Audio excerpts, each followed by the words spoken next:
السلام علیکم۔ ڈاکٹر محمود احمد غازی کی کتاب محاضرات سیرت کے پہلے خطبے کی پریزنٹیشن دی جا رہی ہے۔ مطالعہ سیرت کی ضرورت و اہمیت کو زیر بحث لاتے ہوئے ڈاکٹر صاحب چند اہم نکات کو زیر بحث لاتے ہیں۔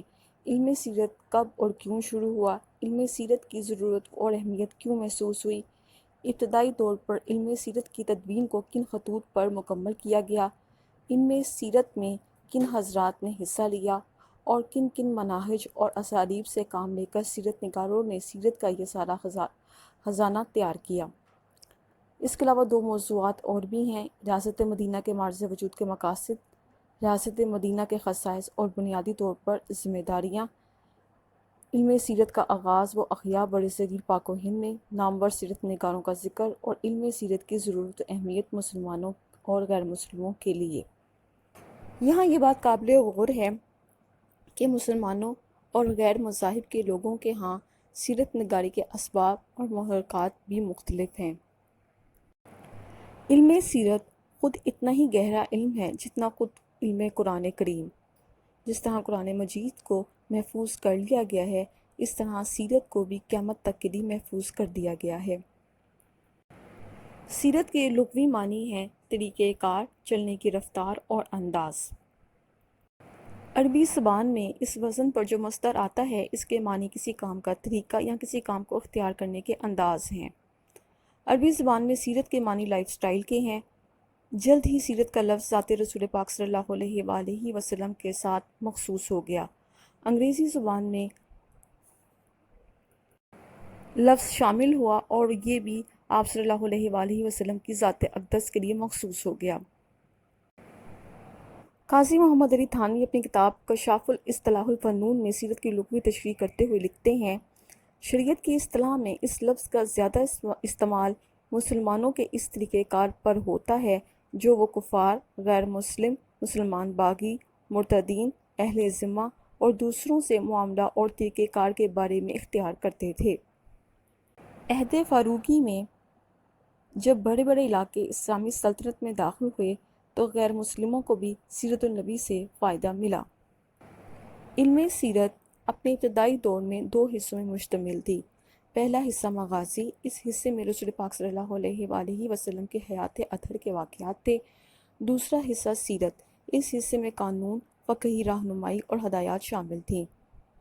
حضرت شاہ عبدالعزیز محدث دہلوی نے اپنی کتاب میں لکھا ہے: رسول پاک صلی اللہ علیہ وآلہ وسلم کے وجود گرامی سے جو کچھ بھی متعلق ہے، آپ صلی اللہ علیہ وآلہ وسلم کے صحابہ کرام، اہل بیت اور آل اعظام سے جو بھی چیزیں تعلق رکھتی ہیں، رسول پاک صلی اللہ علیہ وآلہ وسلم کی ولادت مبارکہ سے لے کر اور آپ صلی اللہ علیہ وآلہ وسلم کے دنیا سے تشریف لے جانے تک، ان سب کی تفصیل کو اسلامی علوم و فنون کی اصطلاح میں سیرت کہتے ہیں۔ حتیٰ کہ رسول پاک صلی اللہ علیہ وآلہ وسلم جو چاہا وہ بھی قرآن مجید نے ریکارڈ کر لیا۔ عروہ بن زبیر اور موسیٰ بن ابی عقبہ کی تحریروں کا ابتدائی دور مغازی اور سیرہ کہلائیں۔ وقت کے ساتھ ساتھ علم سیرت باقاعدہ طور پر ایک علم بن گیا اور سیرت اور مغازی اس کے حصے بن گئے۔ غزوے کے لفظ سے یہ نہ سمجھا جائے کہ مغازی سے مراد رسول پاک صلی اللہ علیہ وآلہ وسلم کی صرف وہ مہمات ہیں جن میں کوئی عسکری یا حربی مقصد پیش نظر تھا۔ ایسا نہیں ہے۔ ہر وہ مہم جو مدینہ منورہ سے باہر رسول پاک صلی اللہ علیہ وآلہ وسلم کی قیادت میں ہو، چاہے رسول پاک صلی اللہ علیہ وآلہ وسلم غزوے کی نیت سے یا کسی اور نیت سے تشریف لے گئے ہوں۔ مثال کے طور پر ہجرت کے ابتدائی مہینوں میں مہمات، مختلف قبائل سے دوستانہ تعلقات کو فروغ، مختلف نوعیت کے معاہدات کرنا، غیر سگالی کے وفود کی ترسیل، سفارتی امور اور غیر عسکری مہمات۔ قبیلہ بنو مدلج جو عرب میں کھوجیوں کا قبیلہ تھا، ان سے تعلقات کا مضبوط کرنا۔ سراقہ بن مالک کا تعلق بھی انہی کھوجیوں کے قبیلے سے تھا۔ اس موقع پر انہیں پروانہ امن بھی جاری ہوا تھا۔ غزوات کی تعداد باغدی اور ابن اسحاق نے 27 اور سرایا کی تعداد 100 لکھی ہے۔ علم سیرت کے وسیع و عریض میدان میں رسول پاک صلی اللہ علیہ وآلہ وسلم کے قول، عمل، سنت، ان قبائل کا تذکرہ بھی ہے جو رسول پاک صلی اللہ علیہ وآلہ وسلم کے ساتھ متعلق رہے۔ ان قبائل کے حسب و نسب سیرت میں محفوظ ہیں، حتیٰ کہ رسول پاک صلی اللہ علیہ وآلہ وسلم کے دادا، نانا، والد، والدہ، ان کا تعلق بھی جس قبیلے سے تھا اس کا بھی نسب محفوظ کر لیا گیا ہے۔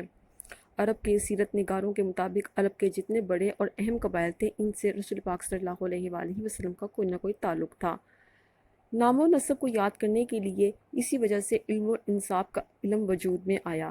قبائل کی تفصیل، ان تعلقات کی نشاندہی، ان تعلقات کی تفصیل، اثرات، پس منظر علم سیرت کا وہ میدان ہے جس پر کام ہو رہا ہے۔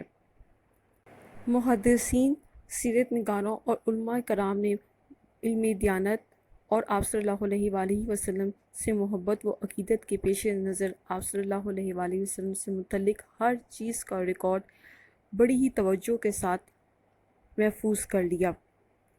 رسول پاک صلی اللہ علیہ وآلہ وسلم کے جد امجد، ازواج محترات کے نام و نسب، خدام، عمال، کارکنندگان حکومت، قاضی، سواری، گھوڑے اور اونٹنیاں تک، اسلحہ تک کا ریکارڈ محفوظ کر لیا گیا۔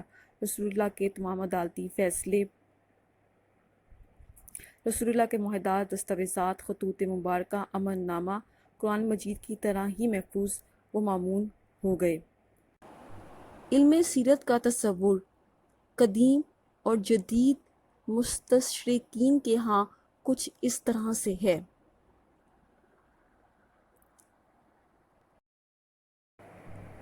مستشرقین کا کام علمی تعصب، تنگ نظری اور حقائق سے چشم پوشی کی بنیاد پر ہوتا ہے، حتیٰ کہ وہ اسلامی تاریخ اور اپنی کتاب تورات و انجیل سے بھی ناواقف ہوتے ہیں۔ مستشرقین کے اغراض و مقاصد، جدید مستشرق منٹگمری وارٹ ہو یا مائیکل ہارٹ، ان کے اغراض و مقاصد میں رسول پاک صلی اللہ علیہ وآلہ وسلم کی نبوت و رسالت سے انکار ہی ہے۔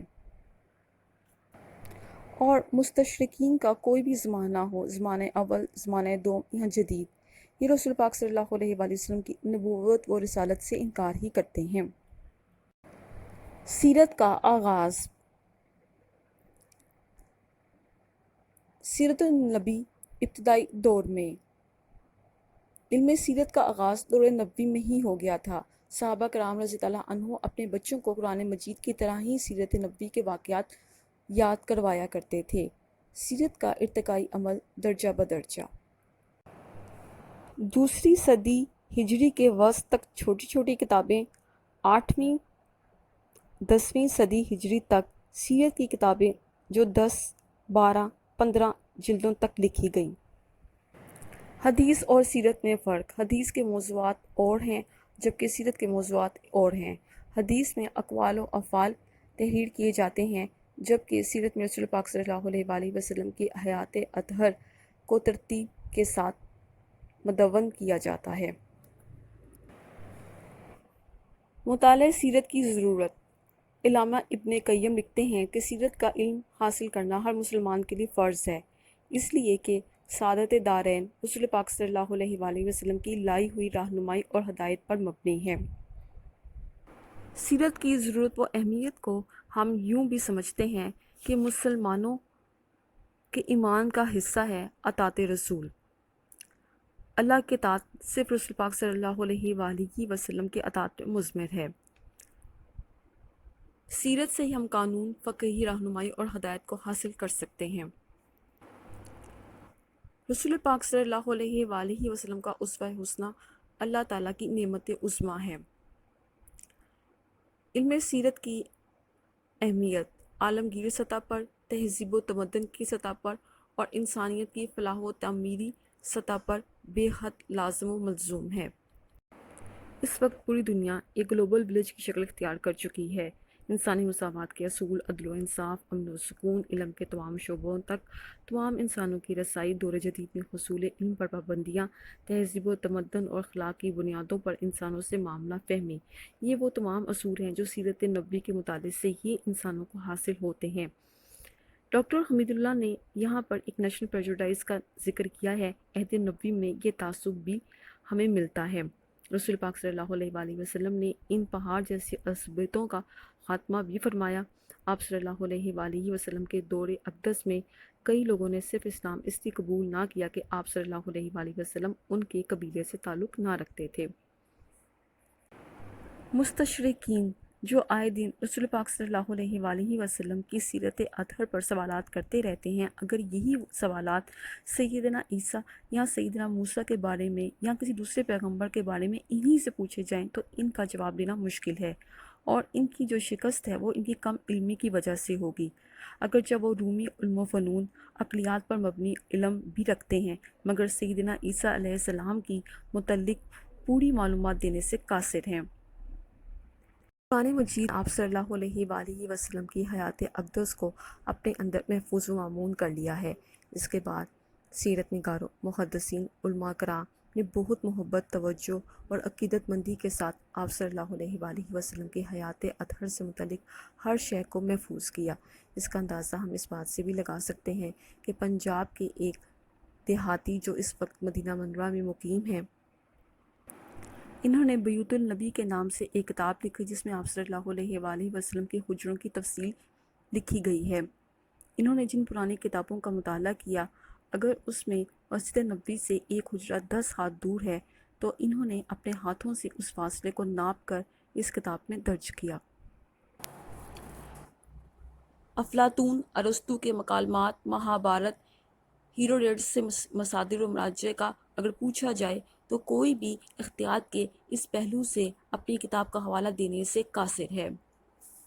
حقیقت تو یہ ہے کہ کتنے علوم کا جنم ہی سیرت نگاری کے نتیجے میں ہوا۔ رسول پاک صلی اللہ علیہ وآلہ وسلم کی تعلیمات مکارم اخلاق اور تصور دین کی تکمیل پر مبنی ہیں۔ آپ صلی اللہ علیہ وآلہ وسلم نے دنیا کو جتنے بھی نظامات دیے، ان کی بنیاد روحانیت پر ہی مشتمل ہے۔